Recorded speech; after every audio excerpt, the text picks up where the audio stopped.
previous lecture, we looked at general features of simple harmonic oscillator, and I told you that a prototype system for this is a spring mass system. So, we keep doing things with this. I did give you one or two examples so that we could relate different things or different systems to the spring mass system. The general equation of motion being mx double dot plus kx equal to 0, and the general solution being xt is equal to c cosine omega 0 t plus d sine of omega 0 t, where omega 0 is the square root of k over m, and c and d are determined by the initial conditions. I could also write the solution can equivalently be written as an amplitude times cosine of omega 0 t plus phi, where the constants a and phi are determined by the initial condition. We also looked at how when I plot xt versus t, it looks like this. That means the motion is back and forth, x goes up to a maximum value, comes down. This maximum value is nothing but the amplitude, and we also saw how to represent this geometrically using a phasor diagram, where we represented the motion as the x component of a vector rotating counterclockwise. Finally, we also saw how the energy of the system is 1/2 k a square, which is really the sum of the kinetic and the potential energy of the system. In this lecture, little complication to the system, and we are going to introduce friction and damping. I am writing these two terms separately because they are going to mean slightly different things. So, let us see what happens when I take the system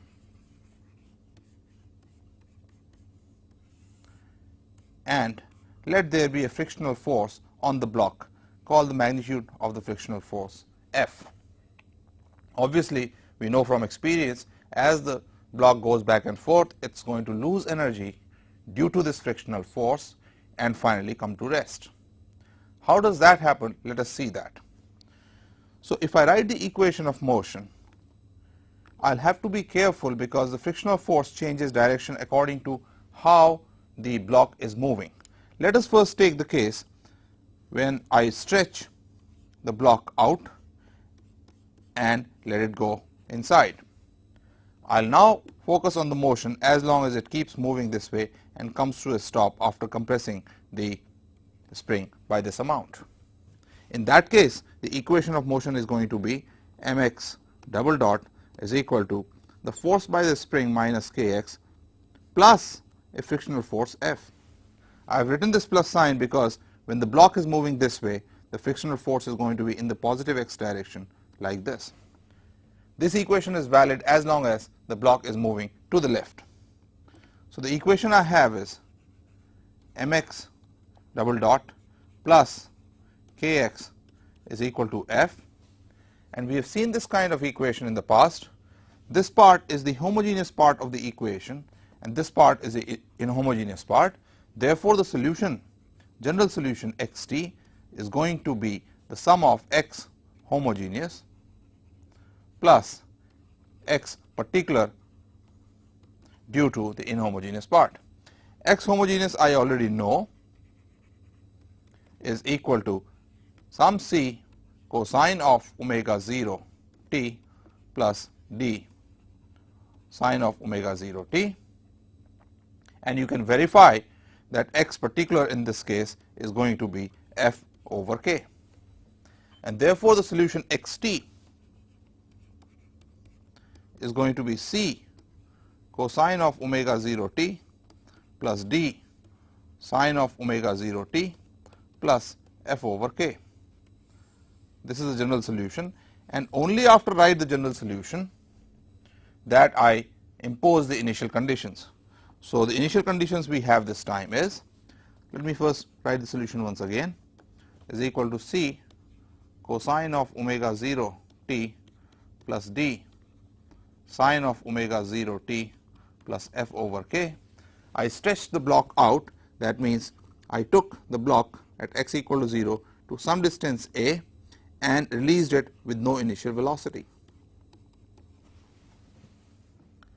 This should be then equal to c plus f over k, and this gives me this equal to d, and therefore, the general solution x t is going to be c, which is a minus f divided by k from this equation, cosine of omega 0 t plus f divided by k. When does the block stop? Let us take x dot of t. This comes out to be a minus f over k times omega 0 sine of omega 0 t with a minus sign. So, when omega 0 t is equal to pi, that is half a cycle, the block comes to a stop, and at that time x t is going to be a minus f over k times cosine pi, which is minus 1, plus f over k. So, after the block started moving left, when it came to a stop, it stopped at x equals minus a plus f over k plus f over k, which is minus a minus 2f over k. So, when the frictional force F is present, by the time it stops for the first time, the block has lost an amplitude of the amount 2f over k. When it goes back, it will again lose this amount. I can later derive the same thing using energy considerations, but right now let us focus on how the motion looks. So, if I were to plot in the first half cycle x t versus t, this curve shows a minus f over k cosine of omega 0 t.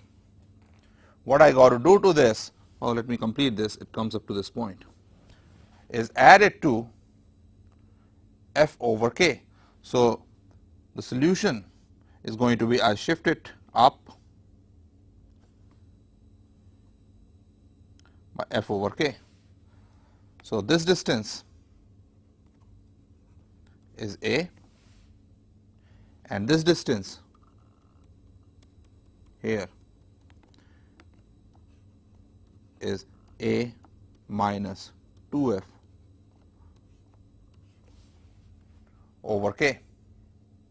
So, you see it has lost that much amplitude by the time it comes here. After it reaches this point here, it starts its journey back towards right again, and let us see what the equation in that case looks like. Equation in that case is going to be mx double dot is equal to minus kx minus f because now the frictional force is going to work towards the left, and therefore, I can write the homogeneous part like this is going to be equal to minus f. I will leave the solution for you to work out with the initial condition that the distance to the left is now a minus 2f over k. You will find that while moving to the right, x t is described as minus a minus 3f over k cosine of omega 0 t minus f over k. Again it comes to a stop after time omega 0 t equals pi. Therefore, x after time such that omega 0 t is equal to 2 pi total after it started the journey right in the beginning is going to be minus a minus 3f over k times cosine pi, that will make it plus minus f over k, which is equal to a minus 4f over k. So during the entire cycle that the particle came this way and went back, it has lost the amplitude of 4f over k. How does the solution look? I already showed you that when I plot xt versus t, it started from a distance a and came up to a minus 2f over k. Then again it loses 2f over k. So when it goes back, it is going to go down, and then its journey starts all over again, going to lose 4f over k again over the entire circle, and therefore the motion dies down like this. How many cycles does it complete? Let us see that. So in each entire cycle, it is losing 4f over k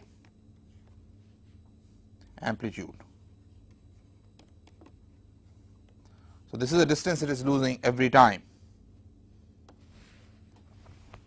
Let us say it completes n cycles.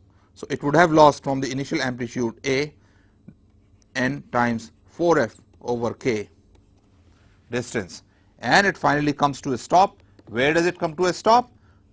At a distance f over k, because their friction and spring force, they balance each other, and this gives you n is equal to